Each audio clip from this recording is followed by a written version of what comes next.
Hey guys, welcome back to the show. I'm Parker Emerald, and this is The Conversation Station. Today's guests are first responders and the hosts of the Disruptors Podcast, a podcast that intends to disrupt the industry by having conversations most people don't want to hear. So without further ado, let's give a warm welcome to our two incredible guests, Mr. Ski and Mr. BC. Welcome on, gentlemen. Dude, thank you for having us, Parker. Man, so this is my first time doing two guests, so this is going to be quite an interesting episode. I love it. I had to throw you a little wrench, man. You were knocking it out of the park, doing 30 for 30, so number 29 has to be a little harder on you. Oh yeah. So why don't you gentlemen just start off and give a bit of your backgrounds and what this journey has looked like? BC, go ahead.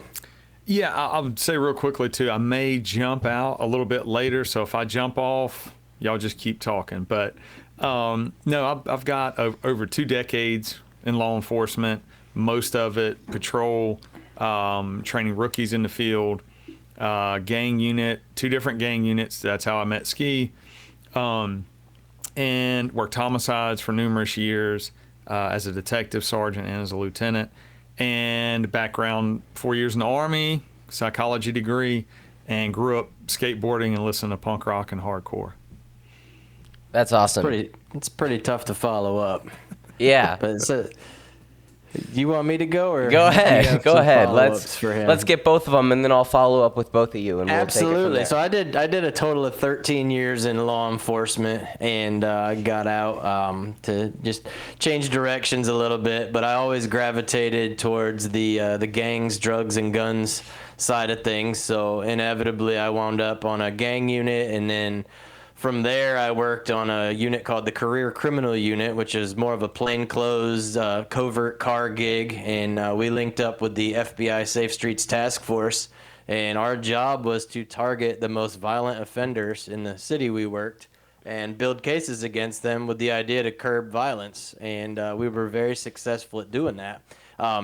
After that, I went on to the training unit because I wanted to take my skill set and bring a non-traditional approach. So most of the time in law enforcement, the tactics are the big thing in training, but I wanted to bring my investigative background to training and actually teach people how to do the work we were doing and couple that with the tactics that everybody else was teaching. So I spent time on a unit called the Reality-Based Training Unit, building out scenarios and full-scale training episodes and all good stuff like that. Yeah, and I think whenever I talk to someone in law enforcement, I've had another guest who's been in law enforcement, and he has some crazy stories out in the field. But it's always interesting to hear because I think law enforcement, there are so many different journeys to law enforcement, and then once you're there, there are so many there's so many different journeys within that. But what I'm curious about is like, how was it from a young age? Were you guys wanting to be in law enforcement? And then what are like the realities of law enforcement that you didn't realize when it was just a dream as opposed to after doing it? Yeah, it's a fantastic question. So I honestly did not ever have a thought of getting into law enforcement until I was in college and I was taking classes and had absolutely zero direction as to what I wanted to do, going to a community college. So I'm taking classes all over the place, and I end up in a criminal justice class, and it was like 1 week into that class, I said, this is exactly where I need to be right now. So I ended up doing an internship with a small 9-man police department in upstate New York, and the first time I got in a police car as a ride-along, I was hooked.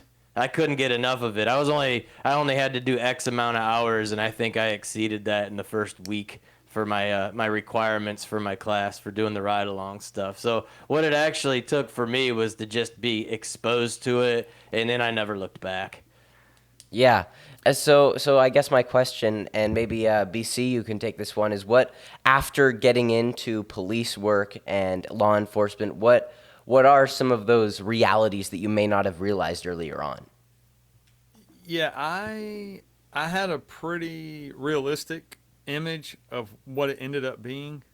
only because I would read a lot about whatever I could read, like biographies about police officers going all the way back to the 70s. So I kind of knew that the stuff that I wanted to do was going to be more driven towards like drug dealers, gang violence, going after, armed criminals, more as opposed to maybe some other people want to do traffic patrol, K9, SWAT, things like that. But I would say once I got on patrol, one of the things that became a reality to me that I didn't know was like understaffing. So when you get on the job and you're actually out there on patrol and you're responding to calls, and you think like in the TV show Cops back then, 20 years ago when Cops was this reality show, these officers were getting in foot pursuits and car chases, and there's like 10 other cars with them. So my reality in skis as well, when we got on a patrol at that time, our staffing levels were short. We're very small when they should have been, 10 or 15 officers to a squad. We may roll in with like 5 or 6.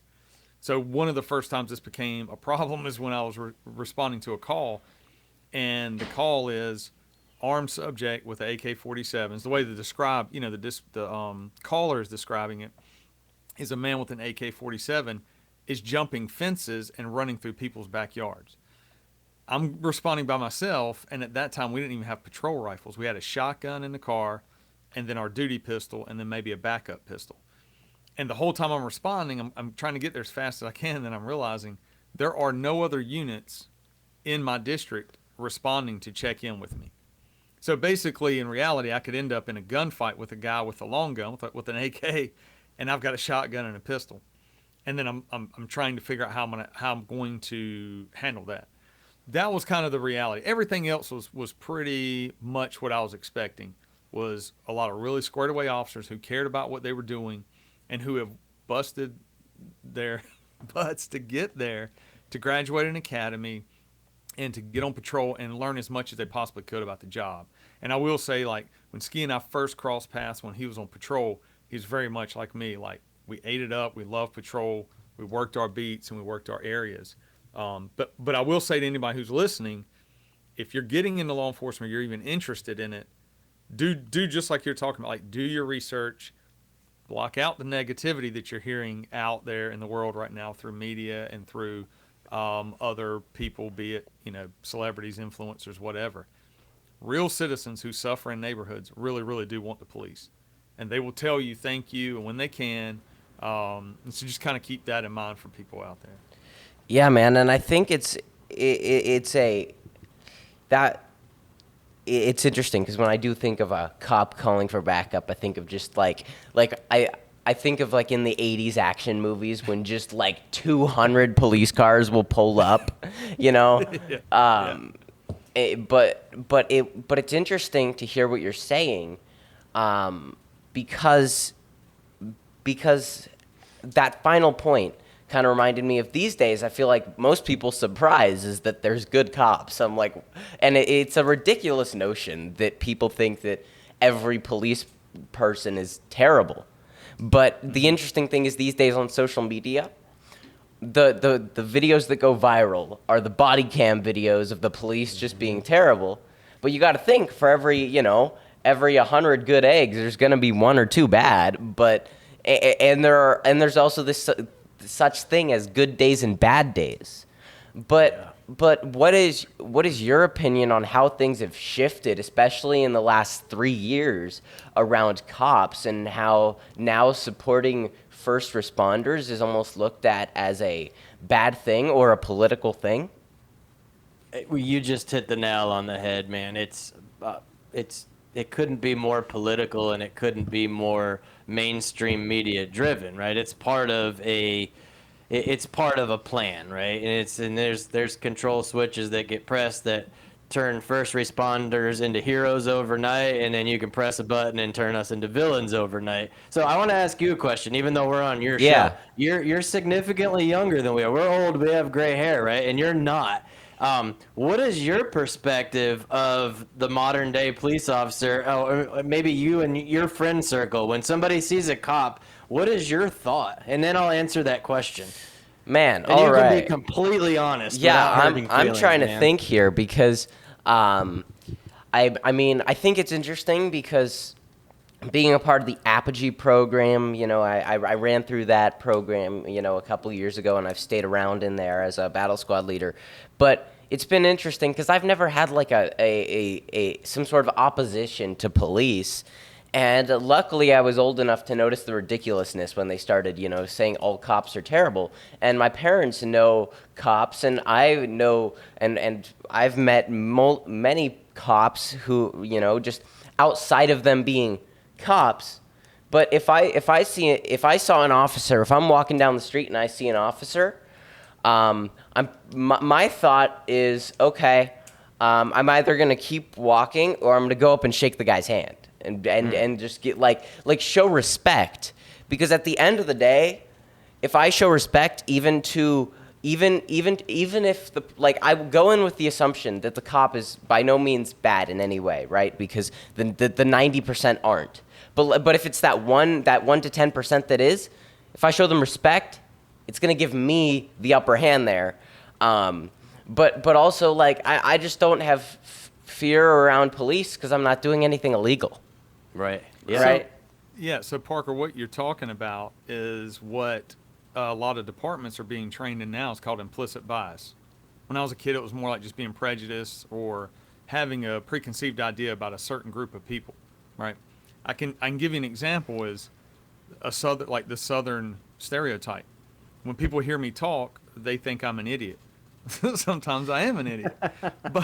But my accent years ago, 30, 40 years ago, the South was a little more isolated in their cities. So when I would venture outside of the South, people thought I was stupid and that I didn't understand how to wear shoes or like a belt or anything. So when you're talking about police and you say, like, your perceived idea of a police officer every time you see one, if it's based on not your personal encounters, but what you've seen, YouTube videos, that sort of thing, then you can think negative things about a police officer. Those videos also that everyone's watching on YouTube or the nightly news or whatever are usually about 5 to 7 seconds of an encounter that we don't have the totality of circumstances. So you see police officers going hands-on with someone rapidly, and what looks like some aggressive officers just deciding they're going to snatch somebody up and beat them or shoot them or whatever. Once you know the whole case, 99% of the time the officers are right. But if you just remove that little segment of video, it can give the public the image that these police officers are overly aggressive, or that there's a certain population of police officers that's what they want to do is go out there and just harm people and, abuse their power. Yeah. I think Ski's got a comment there. Well, I wanted to make sure I answered Parker's question, and I asked him that question. No, that's perfectly fine, because I think the question is where have we evolved as a profession? Now, it's important to understand that the criminal underworld hasn't changed. A drug dealer is a drug dealer is a drug dealer, and they've been using the same tactics, since long before we were born, right? So that criminal enterprise and those criminal worlds, their tactics don't change a whole lot. And the way we respond to them, honestly, doesn't change a whole lot. The difference is we have, just like BC started touching on, things are recorded now. There's cameras, there's this, there's that. So the light that's being shined on the work being done is the difference. It's not necessarily the work that the officers are doing, if that makes sense. And I believe you can show the good videos, you can show the bad videos, you can show the good parts, you can show the bad parts. Again, it goes back to that thing I'd said in the beginning of what the mainstream media wants people to see and how they want people to feel right now. Yeah, and I think the interesting thing is, like, we all know that for some of those clips where the cops are fine, there are clips where they're not. But the fact is that it's hard to conflate an entire population to the whims of the internet, right? Yeah. This large percentage of people in our country who are 99% of the time there just to serve and protect. Now, sometimes when a cop is an idiot, he might also be having a bad day. Like, that's a real thing. Like, I have bad days where someone says something to me and I react horribly. Now, yes, there should be an upped level of accountability for police because, they are our police force. But I think in many ways, this entire notion that luckily has taken a step back now, but that has been defund the police, is very fundamentally flawed because okay, for the let's say 1,000 cops in the entire United States who did something egregious. Well, okay, but let's say you cut half the police force. Well, okay, those 1,000 cops, by using those 1,000 cops to take even more cops off the street, you just added, 10,000 criminals and gave them more leeway. And so it's a very interesting thing to navigate. And then there's this entire idea of biases, right? And it's like there's a difference between biases based on, being an idiot and biases based on statistics, right? Sometimes as a person, right, people say don't judge a book by its cover, but every person ever judges books by its cover. Our first impressions, that's why first impressions are important. If we didn't judge people by their covers, first impressions would be irrelevant. But we judge people by their cover, but it's a survival instinct. And oftentimes it's a good thing. If you think a guy's sketchy, so you cross the road and walk on the other side, that's probably good. Because if you did cross, maybe that guy would have smacked you in the head with a wrench. I mean, you don't know. But these initial judgments can actually be valuable if we stop looking at them as a racist or any of these things. And the definition of racism is hating someone based on their race, not drawing a conclusion based on your personal experience, right? So like if I just got, attacked by a homeless dude, I'm probably going to avoid homeless people at all costs. And that's not messed up. That's just like, I don't want that to happen again. And so I think it's interesting, especially for police, to try to navigate this difference between, there's a difference between making that initial judgment and taking it too far. But I think that what the media has done is they've tried to demonize the idea of initial judgment. But the issue isn't the initial judgment. It's how far do you take that judgment? 100%. And go ahead. I was just going to say, but often, and Ski and I have talked about this with a lot of people, your impression, like you're talking about, is not just solely based on someone's pigment. Your brain really doesn't even calculate that. Your brain is calculating facial micro expressions. Are their fists clenched? Are they walking with, tight shoulders? How are they walking? I'll give you a prime example. 3 people walking towards you, and all 3 split, or 2 split up. One goes on each side of you, and one's walking straight towards you. That's not normal behavior. So your brain's not going to calculate whatever their pigment is or nationality or any of that. Your brain's calculating these are 3 human beings walking towards me. And this is not how crowds work. 3 people or a triad of people are going to go left or right normally. Or if they split up, they may kind of laugh or say, oh, excuse me.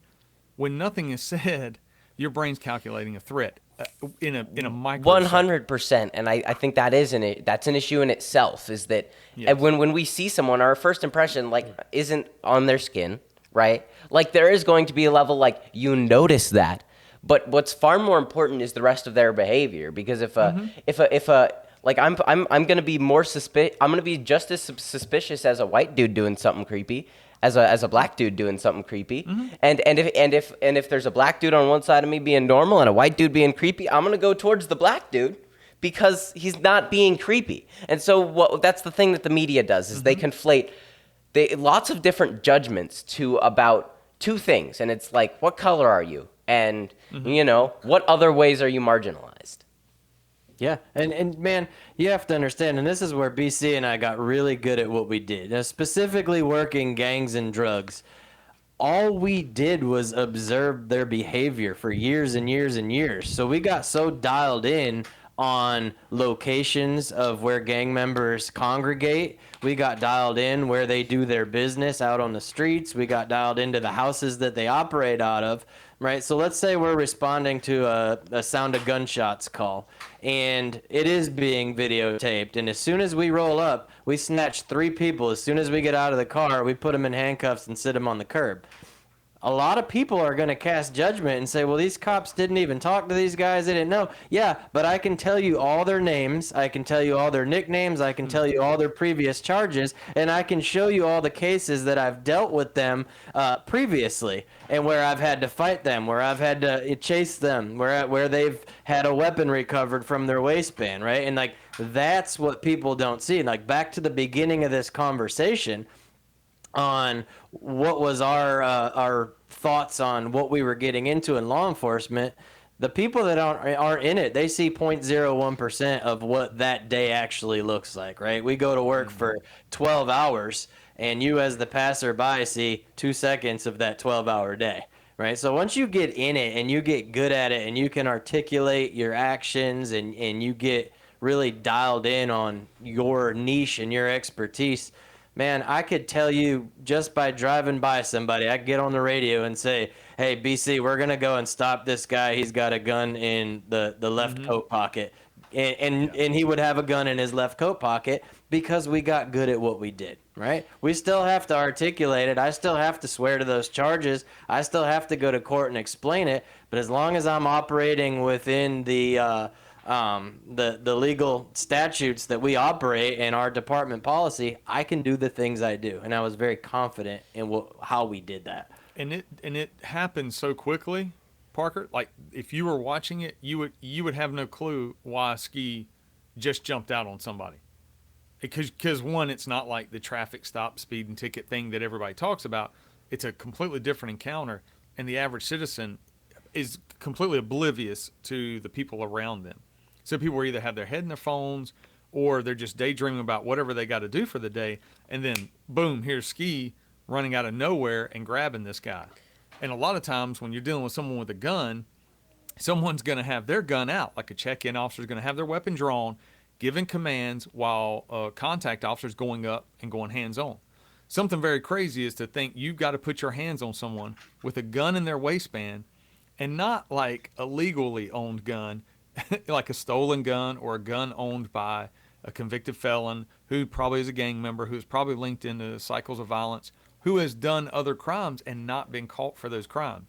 So as soon as you go hands on, they don't know what you're coming at them for. So that's when you see these encounters and everything's happening rapidly, the average citizen doesn't understand why or how that works. Just like Ski said, when we can sit down and talk to people and say, yeah, I know this guy. I've dealt with him 5 different times. I know his grandmother. I know where he lives. I know where he went to school. I know where he dropped out of school. You know, all of these personal things, most people don't think about that. They don't know that beat officers or patrol officers in these cities know their frequent flyers. And so when things happen like that so quickly, based on their observations, no one is articulating our side of it, the police's side. It's just, it gets reported on the news, and sadly, no one seems to want to talk about it. And then citizens go, well, that was a bad cop. And then they go, well, I'm seeing more and more bad cops. Like, cops just don't care anymore. And it's the opposite. Anybody who's in a uniform or a detective or a supervisor, they still care. You know what I mean? Like, it's just, 100%. And so I think it's so interesting, though, because a lot of these, big cases that go crazy in the media, you look into it and the dude was like a multi-time offender, right? Mm-hmm. And sometimes that encounter that went crazy wasn't perfect.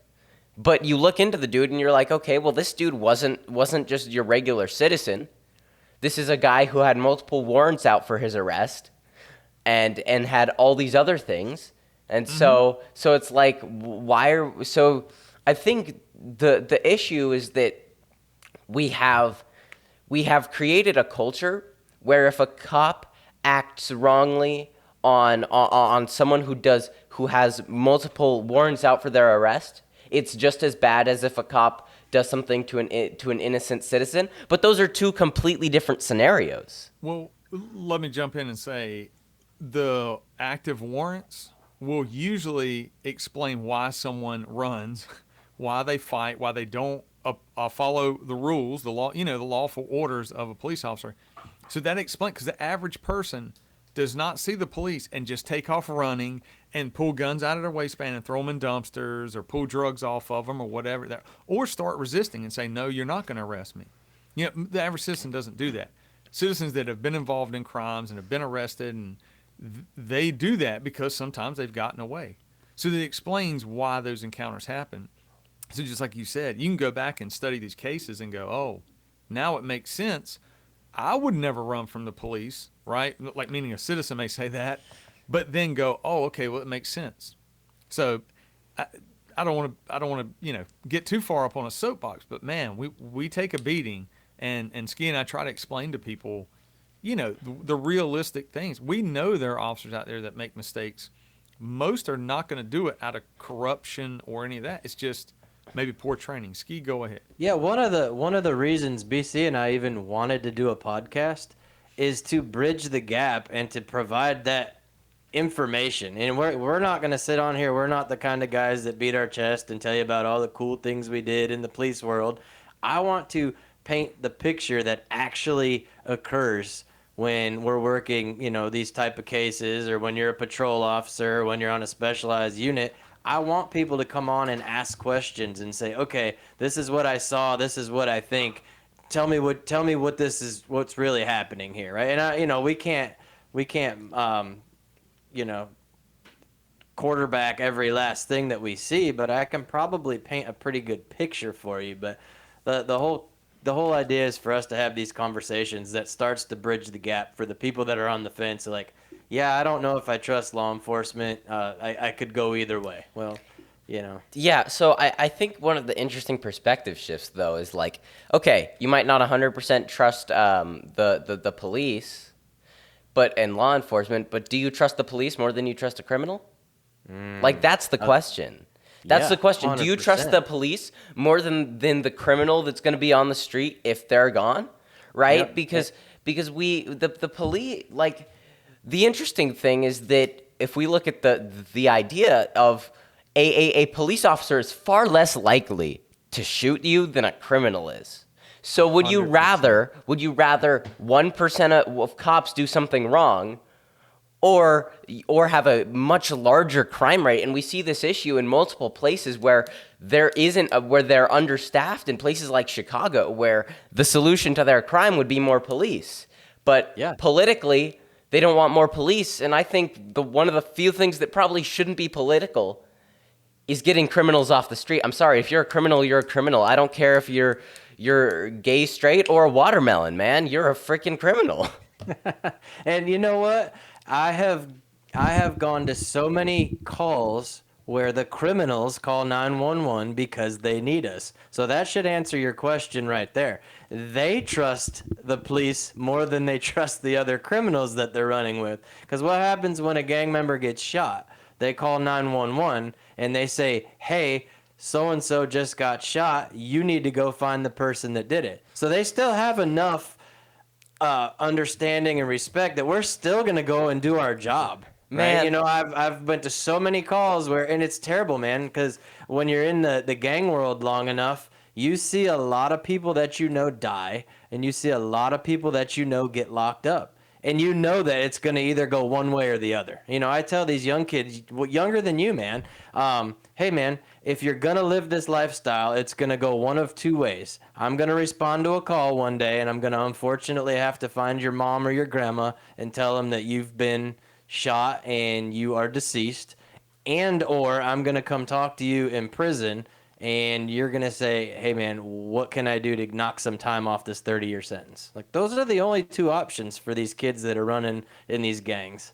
Yeah, man. And so, but that's so interesting, right? Like, if the criminals trust the cops, why wouldn't I trust a cop? Because if the criminals can trust the cop to do the right thing and the criminals are criminals, well, I'm not a criminal, so I will get even more, good service from any given police officer. Right. But yeah, it is so interesting for police to have to navigate this whole landscape. It's quite difficult, I'd assume. Well, and it's about how the officer shows up, right? So you have to build rapport. Like, one of my go-to lines, especially, you know, I always worked in the rough part of the city, right? That's high crime area. That's your open air drug market, prostitution. It's the area that most people don't want to go, right? It's like if they turn on Google Maps and they're like, "Oh, I got to drive down this street. I'm gonna go the long way," right? That's where I always worked. So when you enter into Oh my gosh. Holy crap. Luckily, I've been recording audio on my end. I never started recording. oh man, that's funny. Luckily, I have my camera. But but we'll have to. I guess half this episode will be just audio. Oh my lord! That's all right, man. That's too funny. That's all good though, man. Oh, that's so funny. Oh my gosh. Half hour of nothing. I can't believe it. I totally thought I clicked it. Oh man. All right. Well, you can continue. All good. Go ahead. So what I was saying, and you're able to splice and stuff, right? Yeah, of course. Yeah. So what I'm saying is officers have to build rapport. So one of my go-to lines anywhere I worked is I would go in and, you know, you start getting hate from the people that live in that neighborhood and this or that. And I would say, hey, you live here.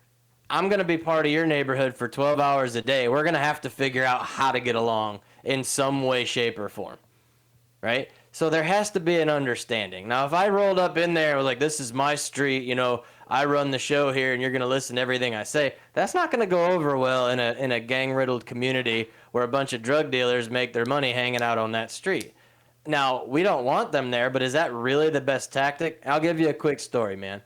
BC and I knew almost every gang member by name and nickname and this and that. And we dealt with the same people over and over again. So one evening we're working. The guy we know is in another part of town. We know he doesn't have a driver's license. And he drives by us and we're on another traffic stop. And we lock eyes as he's driving by. And he had when you can see the whites of somebody's eyes like that, and they have that where they turn their head all the way around to see if you're watching, that's a clue, kind of like we talked about in the beginning here. I can articulate that. We end up stopping him because he doesn't have a driver's.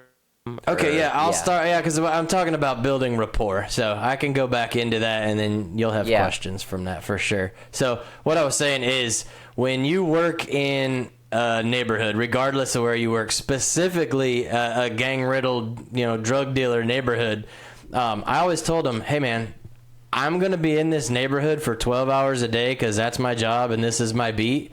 And you're also going to be out here because the way you make money is you sell drugs, and we have to figure out how to coexist, right? I can't be a complete ass to you all the time, and you can't be a complete jerk to me all the time. Otherwise, this just isn't going to work. So I used humor all the time, man. Like, I would learn enough about these guys, and I'd roll by and be like, hey, can't sell crack when I'm hanging out here. And, they kind of give you that look like, oh, he knows I have. Of course I know you have crack, and it's, I know right where you have it on you right now. I said, but I'm going to keep going right now, and, just don't let me catch you, right? And they kind of give you that look like, oh, that guy's, is he cool? Is he not cool? Is he messing with me? But, so a quick story, man.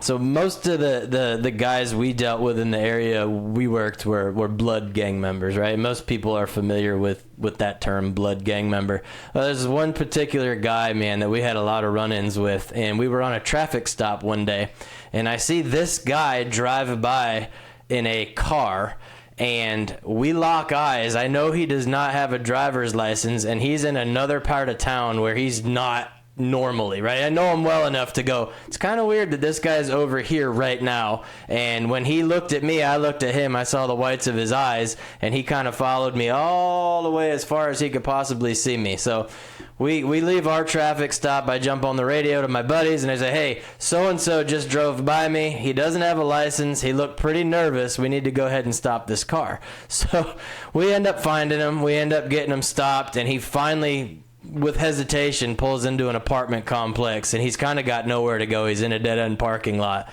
So he had to stop. So we get out. We start approaching the car, and he tries to take off on us, and he ends up going, it would have been down some stairs, but he goes up, and he gets stuck on the railing of the stairs, and his car is teetering And if it tips over, he's going to go down like 20 feet of stairs. So we're like, dude, what are you doing, right? So he's got the windows up, and we're like, put the windows down so we can get you out so you don't get hurt. And he's refusing to put the windows down. It's like, okay. He's either got dope on him, drugs, or a gun. And this is a pretty violent guy, but we have good rapport. But at this moment, he's in panic mode. So we end up smashing the windows out. We end up having to drag him out of the car. He ends up getting pepper sprayed. We end up recovering crack cocaine from him. The car, when his foot comes off the brake, goes down the stairs. It's a whole mess. It's chaos, right? He gets arrested, resisting arrest, the whole 9 yards. Possession of crack cocaine with intent to sell and deliver. All the charges you don't want to hold as a gang member, right?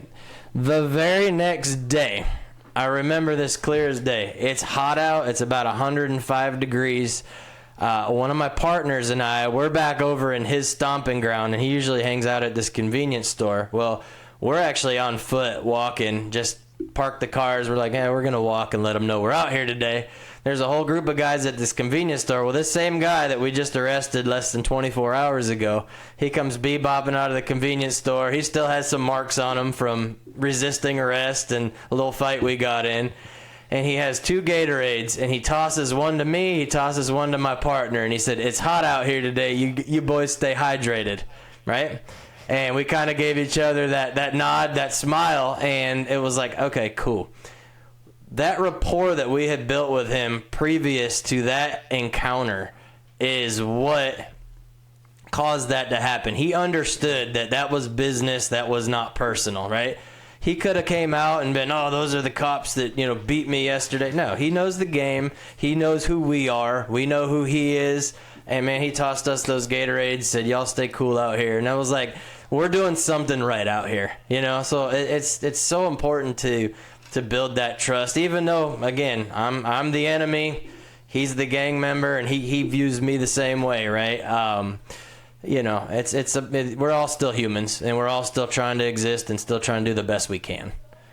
Yeah, and I think that's what's interesting, though, is that people often think of just criminals as inherently terrible people, but some of them are bad people. But some of them also just got caught up in a bad situation at a young age and have just not been able to escape that. Like you're talking about these young guys that'll get stuck in an area with gang violence and all these things. It's like they didn't necessarily choose this life.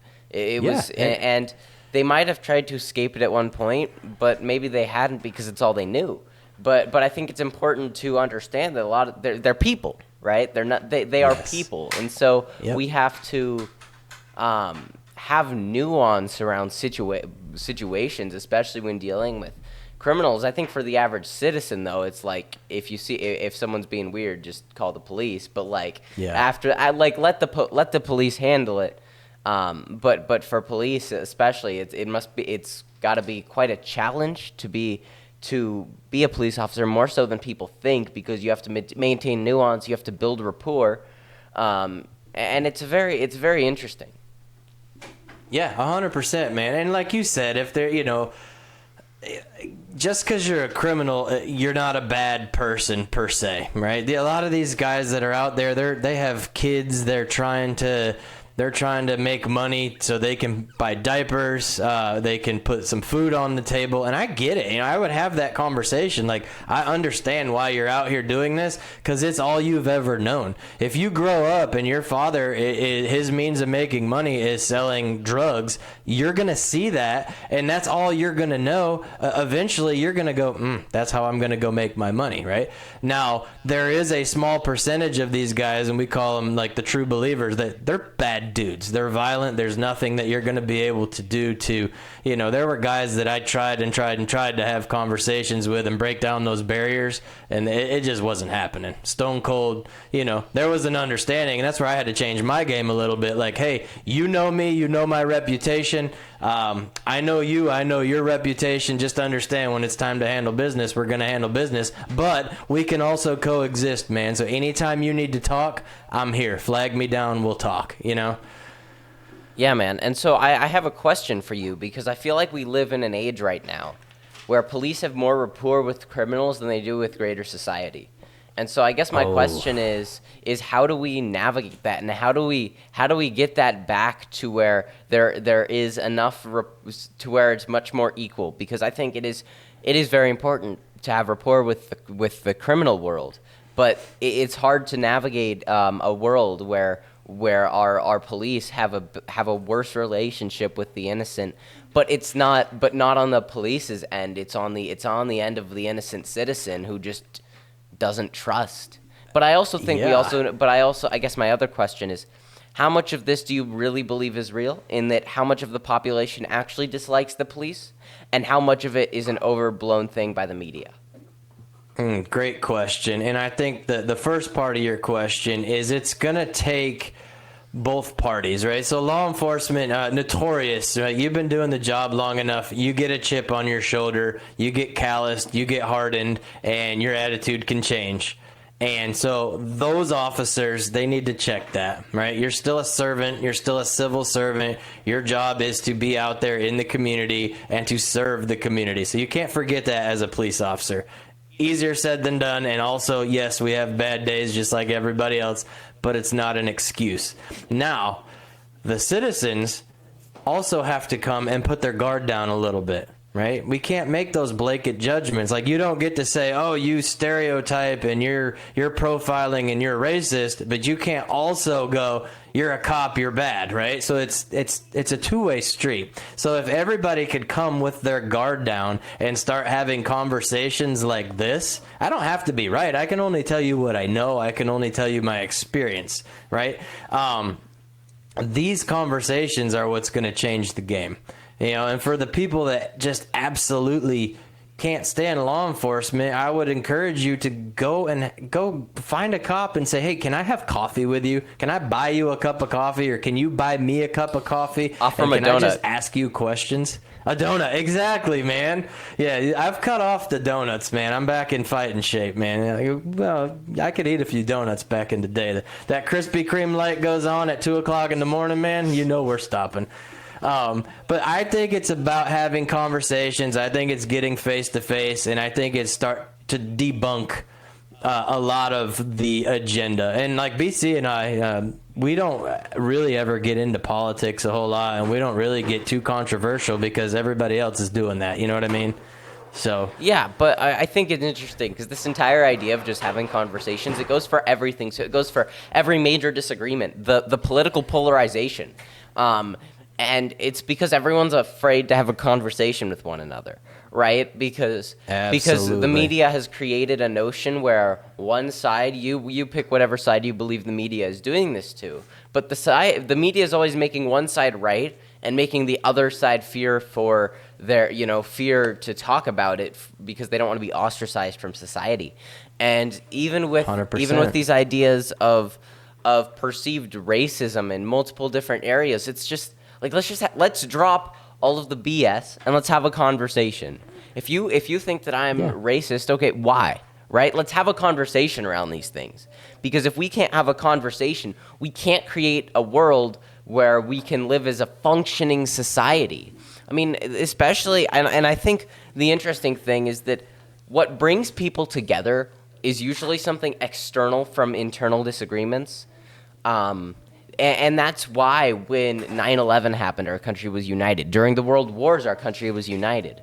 But we live in a day and age where where foreign attacks have become far more calculated and happen within our society.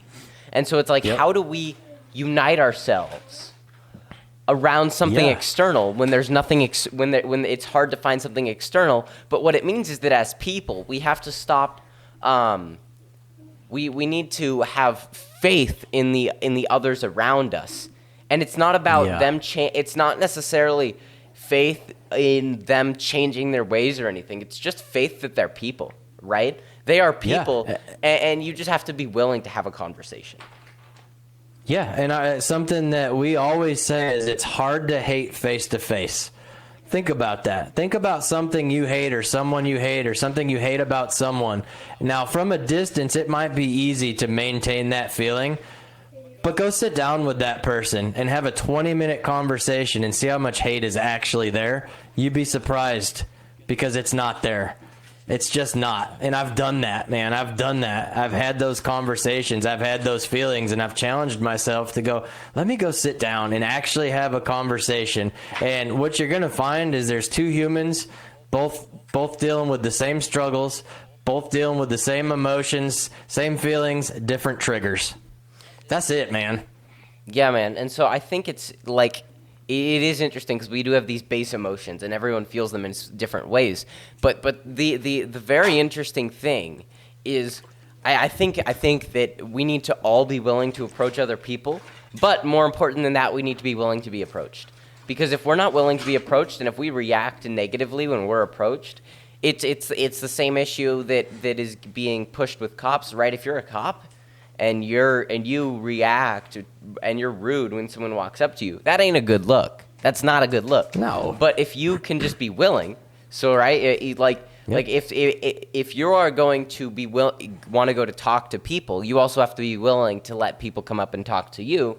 And you need to not necessarily come from a point of I'm right, you're wrong. You need to come from a point of what do we have in common, right? What are our common values? What, right? Okay, do we value, maybe we like the same sports team. It could be as surface level as that. But bridging this gap and creating a connection, but also creating a connection where you can have that hard conversation on your disagreements. Right, because we live in a world where people don't want to have that conversation. We have people in our lives that we may disagree with around politics or whatever, but we don't want to have that conversation because we don't want them to hate on us or something along those lines. But you have to be willing to hear out what they have to say, and sometimes you're going to think what they say is utterly ridiculous, right? But you're also just going to have to be like, hey, this person's trying to do their best. They're a good person. Maybe the way that they're doing that I don't agree with, but I'm just going to be here and I'm going to say, hey, it's an open book. If you want to have a conversation around this stuff, the same thing you're doing with the gang members, do it with the people you disagree with. Yeah. Can you imagine if there was a mission for old guys like me and young guys like you that actually taught people how to have civil discourse? Little Apogee shout out right there, man. Imagine it's that. What the world needs. Gosh, imagine if it taught you some leadership skills and you got to talk to really cool mentors, high level people, and you got to be around a group of other guys that shared the same desire to have civil discourse. Man, imagine that. Oh, man. Gosh, that would be cool. Imagine that. Imagine a mission that brought people like you and I together to have I've never talked to you before this day, and I knew I wanted to talk to you. I said, so this is cool, man. So yeah, we're just shouting out. We're just messing around. Yeah, I talk about from the Apogee mountains on right here. now. I talk about Apogee on here about every other episode minimum. Yeah, you have to. Good. Yeah, because people need to hear it. Yeah, but it's I'm looking at routes to have these officers that we mentioned that are the disgruntled ones that are struggling because of the job and looking how to lateral the Apogee program and specific make it for first responders and cater to that community with the Apogee code and values and really give them some of the tools and some of the challenges to tackle to make them a better officer, to make them a better human, to maybe bridge that gap. Because, there's so many different things that we can do, man. Look at us just all over this Apogee stuff. Yeah, man. Now. I think the entire premise of Apogee can be extrapolated to a lot of ways. And I want to shift gears a little bit, and I want to ask you a question on education, and not really education, but where do you think this entire fear of talking with people and this human disconnection we're dealing with across the board in every industry and every walk of life that we're dealing with, where do you think it stems from? Most of us have grown up in a time, in a system where we are dependent on being told what to think, not how to think. I truly believe there are so many people out there that don't know how to critically think and come to their own conclusions. They want to hear what other people have to say, and then they want to pick their favorite thing and grab at that, really with no foundation of knowing why. right? And so I think that's one of the first things is it's people just don't know how to think, and it's no fault of their own. They just haven't been exposed to that opportunity. Yeah, man, and I think you have to, the interesting thing is you have to be able to, one of the biggest things around civil discourse and how to think is you have to disagree with those you agree with. That on any given topic, especially with politics, if you agree with something, you're like, yes, okay, the thing you should do before you go around, campaigning, you should look at every way you could possibly disagree with that thing first, so that you understand that. Yep. And then you can actually draw the line between, is this something that I actually want to support and something I don't? Because it's very easy to get caught up in ideals. And when you get caught up in an ideal, you lose sight of what's important, and because the ideal, that's all it is. It's an ideal. It's an idea. It's not reality. It is anything but reality. And if we keep believing it's reality, then we give everyone else the power to control us, because they can tell us this is the dream world, but it's not. There has to be a realist approach. You have to be real at the end of the day, right? Okay, okay, if they're selling us this ideal of okay, we're going to pass X bill and it's going to solve all in this area. It's not. It's a lie. It's a lie because it's an ideal. Absolutely. Right. 100%. And being able to challenge those ideals is how we critically think, because we have to understand the nuance. So when someone comes to us disagreeing, we can be like, okay, I disagree with you, but here's where I agree with you, because I understand where I disagree with the ideals that are being pushed. 100%. And yeah, we were just on a call with John Deloney not too long ago, and most people know that name by now. His very number one principle in his new book, that Non-Anxious Life, I believe it is, choose reality. Choose reality and understand your circumstances, right? So when you're having a disagreement with somebody, it could just merely be because you have different circumstances. You could completely agree on something and just say, this isn't working because my circumstances or your circumstances are different, but you have to choose your own reality, and you have to sit in your own reality. You can't create this fantasy world and go, yeah, I believe in this out here under these circumstances. So it's cool, except for that's not the real world. Yeah, man. And so I think it's interesting because you do create your own reality. I did a podcast episode not too long ago, and the title was, When It Comes to Your Problems, the Common Denominator is You. And the entire idea is everything, it's your choice, right? So you can't control the world, but you can control yourself. And so when things come around and, they get you angry, that's your choice. Your temper. You don't have to give your temper a vote, right? It's something, I'm blanking on the name right now, but it's, oh my gosh, it's I don't know. But it's something that's talked about a lot by a lot of different people, and Jocko. It's something talked about by Jocko, and he's talking about how when he realized losing his temper was weakness, he just cut it out. Right? It's a choice. Every time something happens in our lives, we get to pick how we perceive it, and we get to pick how we take action. Right? What action are we going to take when we disagree? Or what action are we going to take when things happen? And so it's all about mindset, right? And I think that we hear that peddled a lot, and people tend to lose the value of the mindset. But the value is still there. Yeah. It's not. There's no difference between something that's said a lot. Now, there are cliches that aren't true, but that is a cliche that's very true. Your mindset means everything. I mean, something can happen in my life, and I just decide whether I want it to be reality or not. That's what happens. Mm-hmm. I pick reality. It's putting intentionality behind your thoughts and how you respond to your thoughts, right? Your thoughts aren't you. You've heard that saying over and over again.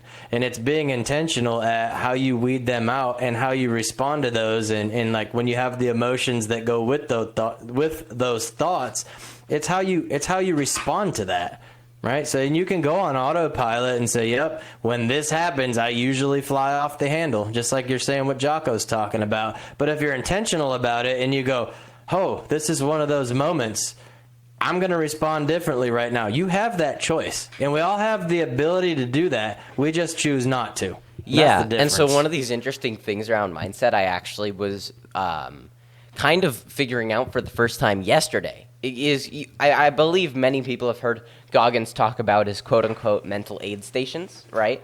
So the mundane tasks that he uses as a rest point. And so what I did actually is yesterday I had to clean the bathroom. No one wants to clean the bathroom.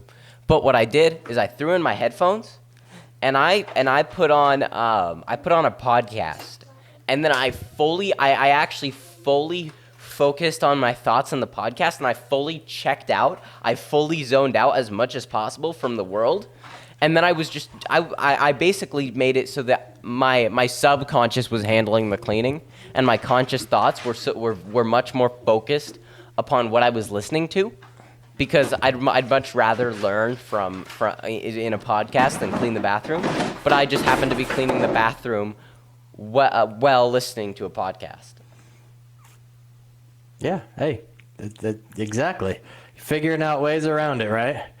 Yeah, man, and it's been one of those things that I think is interesting to navigate for everyone and anyone. Is how do we navigate the difference between owning our mind and our mind owning us?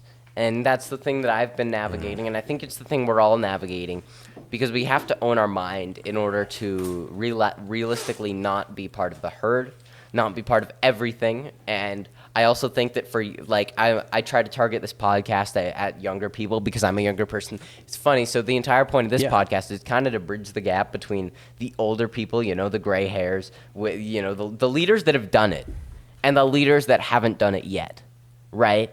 Right. Because I think when we hear these people talk about, all the things they've done, it's easy to be discouraged. But even if you haven't done it yet, you still have the opportunity to go do it. And so it's been what I've been working on is like this entire idea that age can be my disadvantage or it can be my advantage, right? Because if I was a 45-year-old talking about these things, I'd probably be less likely to get some of the guests I've gotten on versus being 16. And so you can leverage your age. You can leverage every disadvantage into an advantage.